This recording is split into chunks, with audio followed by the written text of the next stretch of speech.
মেয়েটাকে দেখা যায় লুকিয়ে লুকিয়ে গ্রাম থেকে পালাচ্ছিল। চারিদিক কেমন যেন থমথমে, যেন এই গাছের আড়াল থেকে কোনো এক পিশাচ ওই মেয়েটাকেই লক্ষ্য করছিল।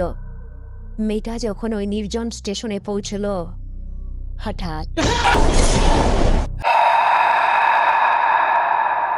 এই গ্রামটা বড়ই অদ্ভুত।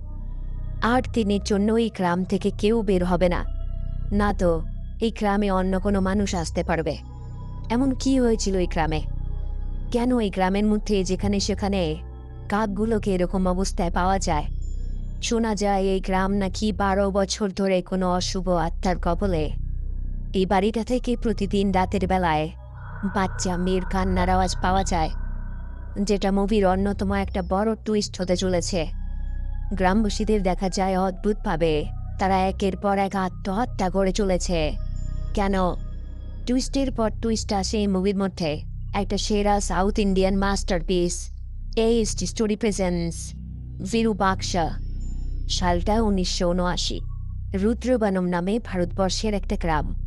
ভেঙ্কট চালাপতি নামের এক ব্যক্তি এক মৃত্যু মেয়ে শিশুকে গোলাকার একটা চিহ্নের মাঝে শুয়ে রেখে কিছু তন্ত্রমন্ত্র করছিল।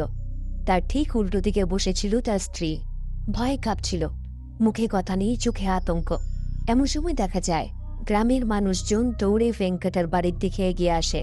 তারা প্রচণ্ড রেগেছিল, কারণ গ্রামে কিছুদিন ধরে একের পর এক শিশু মারা যাচ্ছিল, এবং এই শিশু মৃত্যুর জন্য গ্রামবাসীরা ভেঙ্কট এবং তার স্ত্রীর তান্ত্রিক বিভিন্ন আচার আচরণকে দায়ী করেছিল।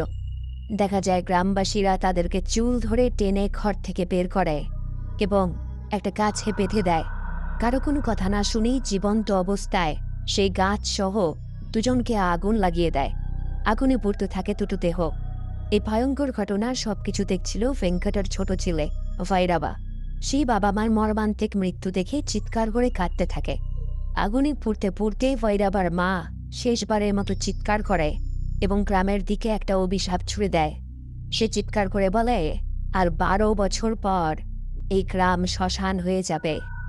দেখা যায় গ্রামের প্রধান হরিশ্চন্দ্র প্রসাদ গ্রামবাসীদের হাত থেকে ভৈরবাকে বাঁচিয়ে নিয়ে যায় এবং তাকে একটা অনাথ আশ্রমে রেখে আসে, কারণ গ্রামবাসীরা চেয়েছিল এই ছেলেটাকেও মেরে ফেলতে। দৃশ্য পাল্টায়। 12 বছর কেটে যায় কালের নিয়মে। 1991 সাল। একদিন রাতের বেলায় হঠাৎ এক অদ্ভুত কাকের আওয়াজে একটা